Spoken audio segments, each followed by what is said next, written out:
Hello everybody, this is Refresh and I'm here to take a look at Sleeve Kings' mini American card sleeves. That is for cards that are size 41 by 63 millimeters. These sleeves are clear and the MSRP for one pack is $2, and for that you get 55 sleeves, which averages in around 4 cents per sleeve, making this a little bit less than the average cost for a card sleeve. Let's go ahead and take a look at what's inside. As you can see, the sleeves are smooth and glossy on both sides. We're going to go ahead and count to make sure that there are 55 sleeves here.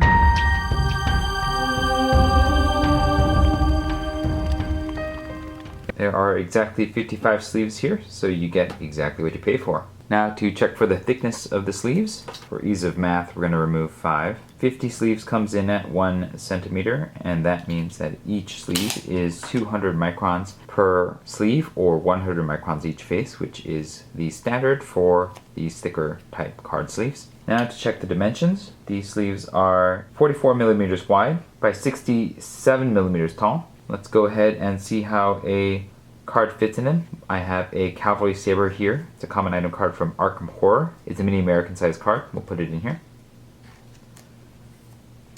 Alright, there is a little bit of room on the sides, and there is a significant amount of space at the top between the opening of the sleeve and the top edge of the card.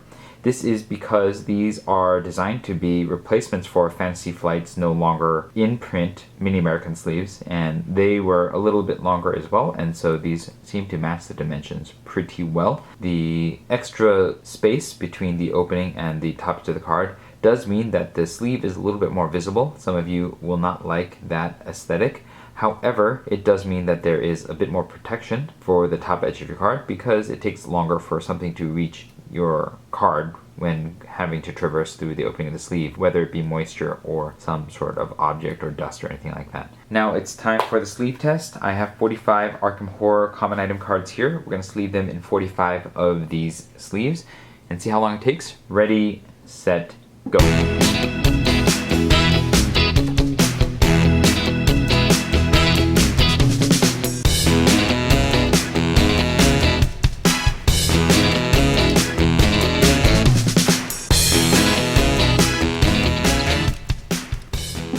Alright, it took 2 minutes and 3 seconds to sleeve these 45 cards. That is a remarkably fast speed of 2.73 seconds per card sleeve. That makes it the fastest of the mini American sleeves that I've tested so far, and that is because it's quite easy to pop open these sleeves and put a card inside. So I appreciate how easy it is to sleeve these cards. Now that I've sleeved these cards, it's time to do a check for their consistency and uniformity out of the package. These sleeves are entirely uniform on the top, and they are entirely uniform on the sides, so there are no misshapen sleeves here. In terms of their quality outside the package, there is a little mild bit of warping on the sleeves right out of the package, but it's extremely mild, and I don't think it really affects the quality of the sleeve that much, so I wouldn't really hold it against the sleeve here. The sleeves are otherwise pretty clean out of the package. There doesn't seem to be any defects in terms of dents or scratching or smudging or anything unusual like that, and so I think that these are a pretty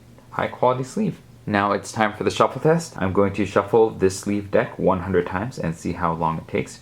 Ready, set, go.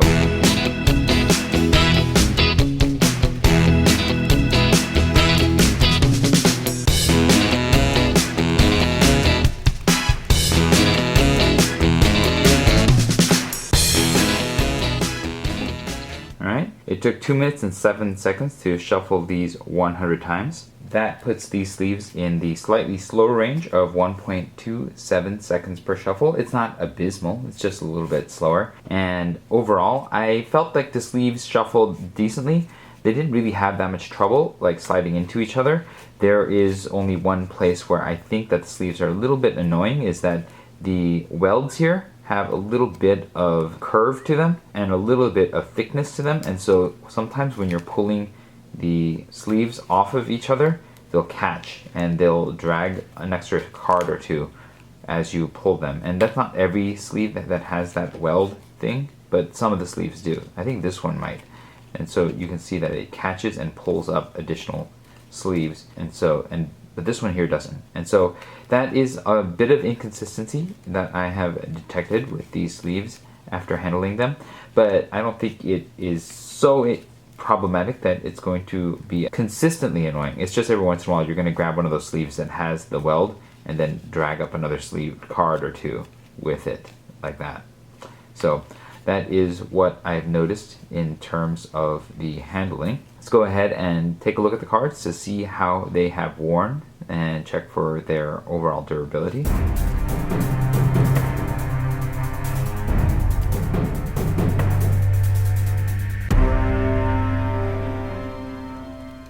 Okay, I didn't detect any dents or bends or tears or any real significant scuffing either, so I think that these are pretty high quality sleeves and you can expect that they will last a pretty good amount of time in terms of their overall usage. Now it's time for the shake test. I have stacked these sleeve cards into a deck and I'm going to shake the table they're on for a couple seconds to see how the deck holds up.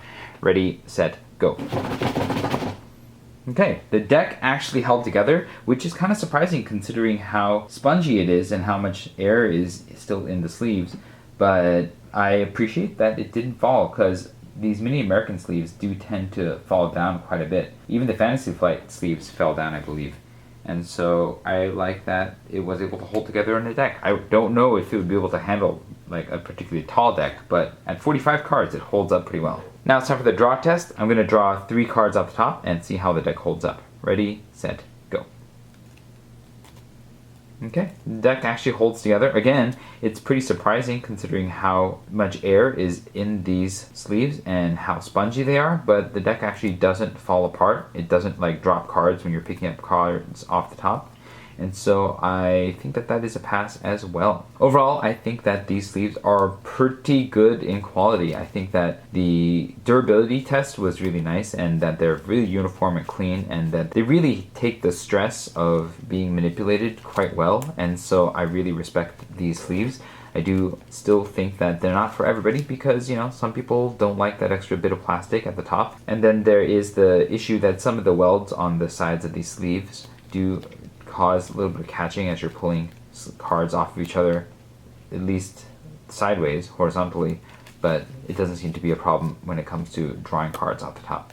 And so those are the 2 real issues that some of you may take against these sleeves. Otherwise, they're pretty good quality and they are at a really good price at 4 cents per sleeve. And so if you're in the market for sleeves that may replace your Fantasy Flight sleeves or other thicker sleeves that have a little bit more of a lip at the top, then I would really strongly consider these Sleeve Kings mini American card sleeves. If you have had any experience with these sleeves, let us know in the comments below. And I also have surveys in the description box. You can go ahead and click on them if you have experience with these sleeves or other mini American sleeves to share your experiences. That will be available in the Init Games' resource page. If you found this video helpful, hit the like button. If you'd like to see more of my videos, you can hit subscribe. This is Refresh. Thanks for watching, and I will see you next time.